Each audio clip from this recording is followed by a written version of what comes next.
Yeah, I agree, Maniac. They haven't been that good at trading recently. You know, when they take one player for another, doesn't seem to work out at the moment. You know, it's a little bit weaker, isn't it? So.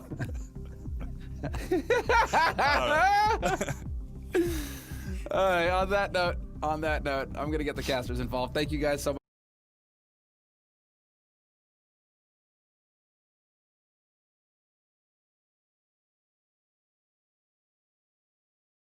That was the worst prediction to start the day I've ever seen in my life. I've never seen anyone with a worse prediction in the first match of the day. I don't know why you want to start your day in such an awful mood, but here we are. Here we are. We're going live. Anders, would you like to swap and get back with your boy? You can do it all over again, Anders. You can switch over to Astralis and look as dumb as you did yesterday. I'm ready. I didn't switch. That was just performative, Jason. That didn't count, did it? It's just, it's just astounding looking at this. I'm wondering, I don't know, this Astralis pick from Semler is real suspect. It's real suspect. Maybe he has inside knowledge that we don't know about. I'm real suspicious as well. I don't know. They haven't been looking that great, and they've sort of been, you know, I think they've been mildly defending themselves on social media, saying, you know, you guys need to give us a little break. And I sort of think that's fair enough. But it's just hard when you've set the mark that high for the, you know, the name of Astralis, right? People will be like, come on, you know, get back to that level quick. Yeah. We've had like a year of dominance or 2 years of dominance into these kinds of odds where Mousesports actually have a pretty decent and pretty hefty lead in the odds in that sense. So favoring towards them, and obviously the experiment has looked a bit brutal for this Astralis side. And I think, I mean, they are right. I don't even know if it's been a defense. It's more been, you know, everyone just chill. Like we obviously all know that we're going to have to take a step back before we can move forward. But it is still a real shocking sensation with watching this Astralis logo, this Astralis team not winning some of these matches that we know in the past they would have been able to handle easily. So just a tough transitional point for Astralis. But I mean, listen, the desk, you know, highlighted it pretty well. Also, Mousesports is still struggling also too. Like they're not exactly world beaters at the moment. They're a far cry from the team that ended 2019 on an absolute tear. So in some sense, this match is a little bit up in the air. I just cannot see a world where surely Mousesports does not let this slip away. Yeah, I think they have it all lined up for them. They do seem, I mean, obviously they have their sort of their team that they've had for a little while at least. So, you know, like that makes a big difference. I think what both Maniac and Duncan were talking about, the system being sort of blown out from having 2 new players in the lineup, definitely will make a big difference. We're going to get into the game here. We're starting on Overpass, and now we're in best of 3 territory. Blast Premier coming up right now, and Astralis is going to be starting on the CT side, Mousesports on the T side. And I'm not seeing anything super crazy out of Mousesports. I am loving that P250. I have to mention it. It's you know, it's just my thing now, Jason. But P250s on the T side of pistol round, I just think should be mandatory. I'm making it mandatory right now. Okay, yeah. P250, maybe a run boost, throw it in there. The old Anders classic. Get something running around the corner.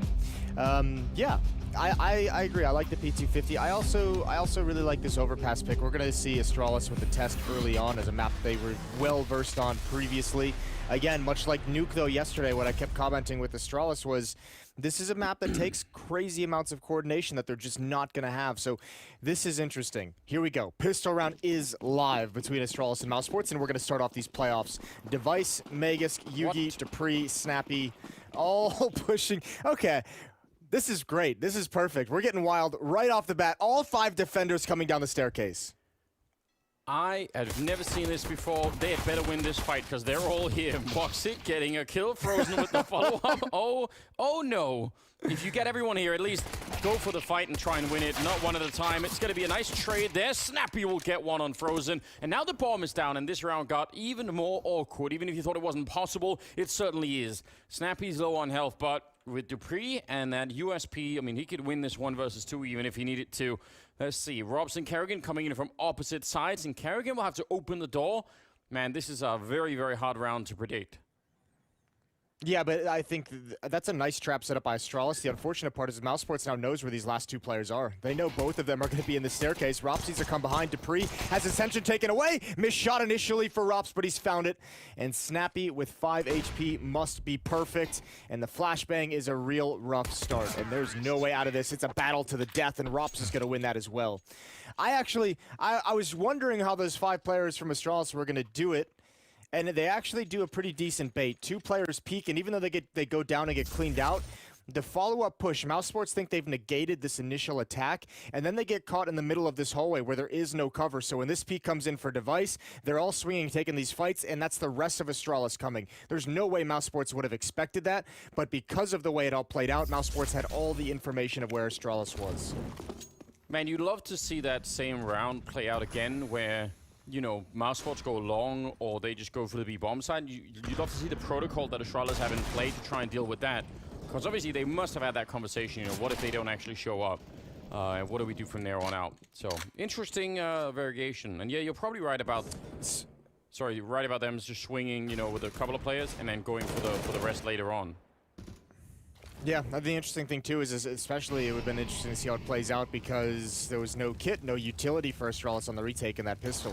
But that's all in the past now. We get to move forward. Chris J's been tagged up. Kerrigan has taken a hell of a lot of damage, down to 14 HP. 4 defenders at the B bomb site for the moment. It's Dupree pushed up in bathrooms, and no one from Mousesports is being aggressive enough to put any pressure on him. So this 4-man stack at B likely going to stick around. 1-0, yeah. I mean, the damage that's been done already is looking good. If they could just get one of the Galils or the AKs down low as well, that would, I think, would put a lot more pressure on Mousesports. I think they'll be all right with throwing away the UMP and the MAC-10 here. Coming through the smoke's incredibly dangerous. Molotov to put some pressure on Yugi, and that will work just fine. They clean up the defense. Scout is still in place, but I don't think that's not nearly as dangerous as it was 10 seconds ago. Nah, but look at the health. That was actually pretty dicey for Mousesports. In fact, they slow played it until Astralis puts a smoke up in Monster, and then they just had a pop flash through the smoke, so even that was a risky decision. But they do crack their way into the bomb site. It's going to be 2-0. Dupree had bought armor, a 5.7, and a kit, so he was all ready for his teammates at the B bomb site to deliver something special so he could come in for the defuse. Either way, him and Device going to keep these weapons for the next round. Not going to get into any fights down the stretch. So good start for Mousesports with 2-round lead. Yeah, danger has been averted. Always feels good. We have seen a lot of conversions of these second rounds, given the fact that all of the CT sites are now just, you know, putting as much weight as they can into these rounds if they lose the pistol. So, yeah, we do see that more often. But Mousesports not with any issues. And now all they have to face is a Scout and a 5.7. So things should be fine. Seeing a pause being called by Kerrigan, so we'll find out what that's about in just a second. Everyone is stretching and, you know, sort of getting ready, and it's not even so bad in Europe. Jason, what time is it where you are?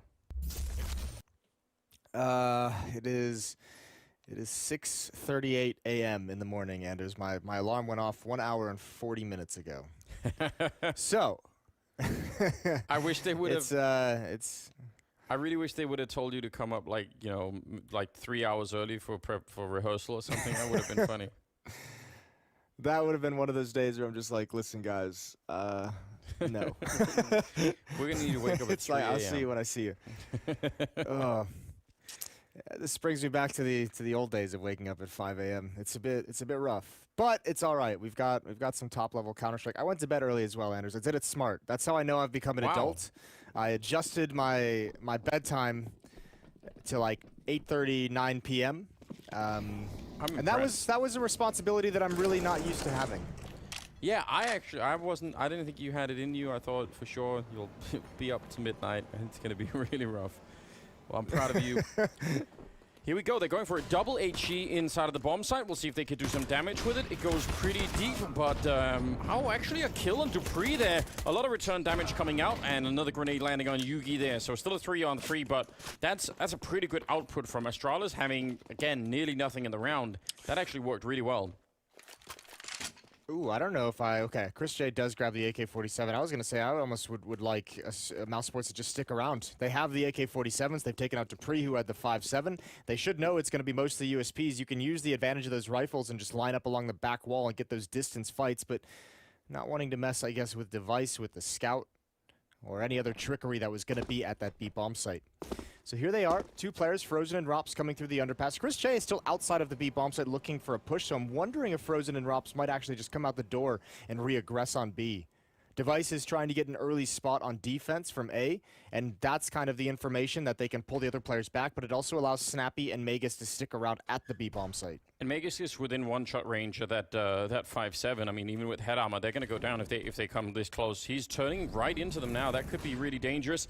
There's a kill right there as they drop Magus, and now I'm not so sure. I mean, hiding back here, Snappy.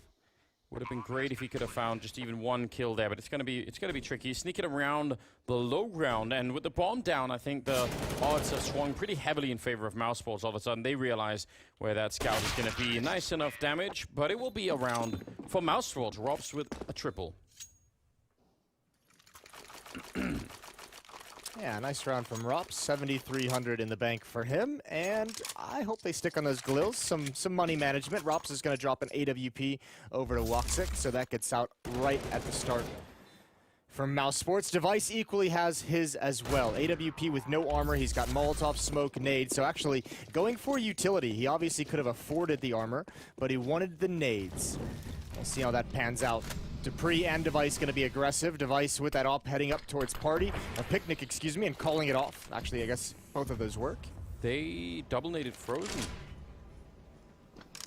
He's down to 36. They just threw them right at the little slide there.